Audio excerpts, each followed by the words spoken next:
মিচিংসকলৰ কৃষিভিত্তিক উৎসৱ আলি আই লৃগাঙলৈ মাজত মাথোঁ এটা দিন পিছতেই মিচিংসকল অসমৰ চুকে কোণে থকা মিচিংসকলে তেখেতসকলৰ কৃষিভিত্তিক উৎসৱ আলি আই লৃগাং আয়োজন কৰিব। তাৰ ব্যতিক্ৰম নহয় টকৌবাৰী অৰ্থাৎ বুৰৈ অঞ্চলৰ টকৌবাৰীটো উলহ মালহেৰে তেখেতসকলে পালন কৰিব আলি আই লৃগাং। আলি আই লৃগাঙৰ টকৌবাৰীৰ আলি আই লৃগাঙৰ বাবে কিদৰে প্ৰস্তুত চলিছে মই দেখাবলৈ মোৰ ভিডিঅ' জাৰ্নেলিষ্ট অমিতক দেখুৱাবলৈ অনুৰোধ কৰিছোঁ। চাওক এনেদৰে তেখেতসকলে যে মিৰং উখুম মানে মিৰং ঘৰ নিৰ্মাণ কৰাত ব্যস্ত হোৱা পৰিলক্ষিত হৈছে। সকলোৱে এনেদৰেই যে নিজৰ কামত ব্যস্ত, যিহেতু মাজত মাত্ৰ এটা দিন বাকী।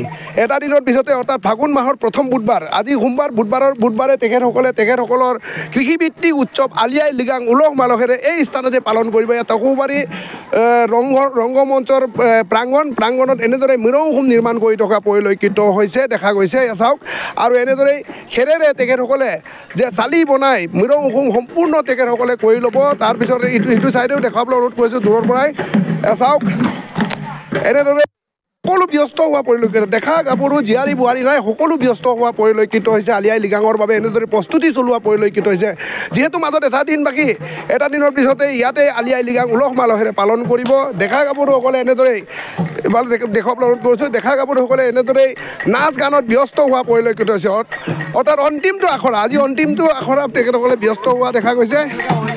হয় আহক আমি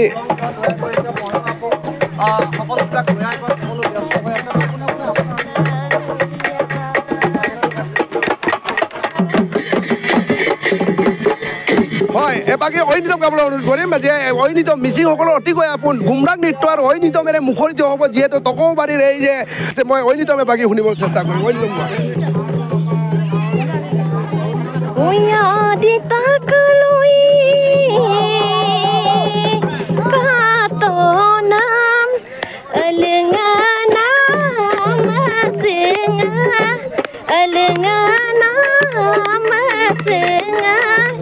oi no malai kapodo alongana masigam kota kareka niksu polangka dotia doia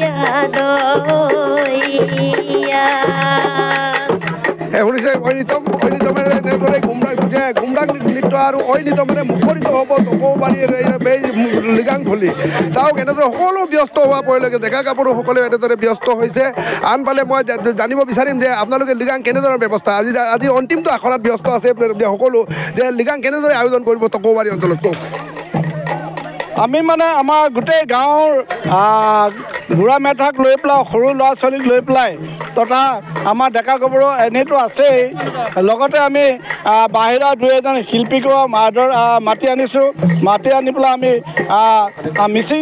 Mising জনগোষ্ঠীৰ যিটো নীতি নিয়ম আছে সেই নীতি নিয়মৰ জৰিয়তে সকলোকে আমি উলহ মালহেৰে আমি উদযাপন কৰি আছোঁ। আজি প্ৰায় আমি 7টা বজালৈকে অন্তিম কাৰ্যসূচী যিটো আছে আমি খাদ্য সামগ্ৰীবোৰ সম্পূৰ্ণ যোগান ধৰিম ৰাতিলৈকে। ৰাতি প্ৰায় 7টা বজাৰ লগে লগে আমাৰ সম্পূৰ্ণ মানে আমাৰ প্ৰস্তুতি আদায় হ'ব। আৰু কাইলৈ ৰাতিপুৱাৰ পৰা আমাৰ খাদ্য সম্ভাৰ মানে খাদ্য সামগ্ৰীবোৰ আমি প্ৰস্তুত কৰিম।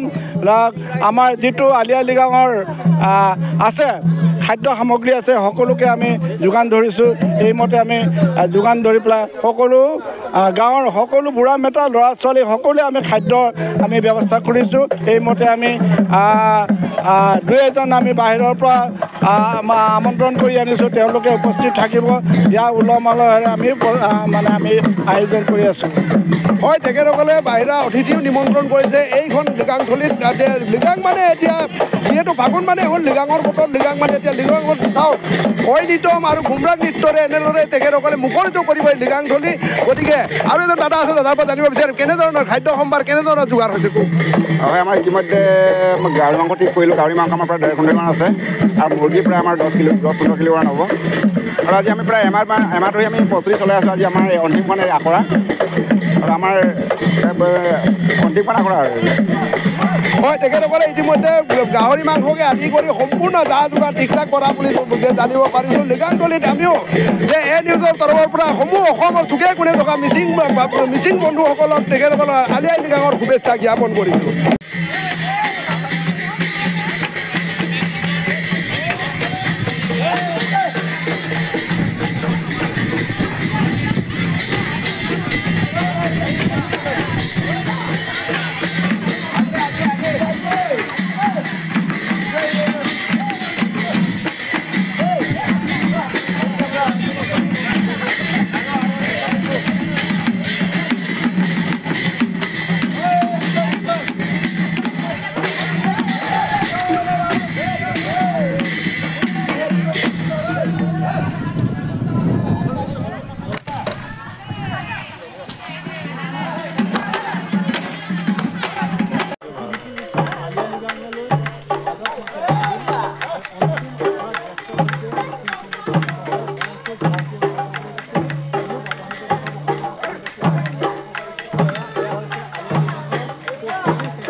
কাইলৈ লিগাং হ'ব আৰু সেই লিগাঙৰ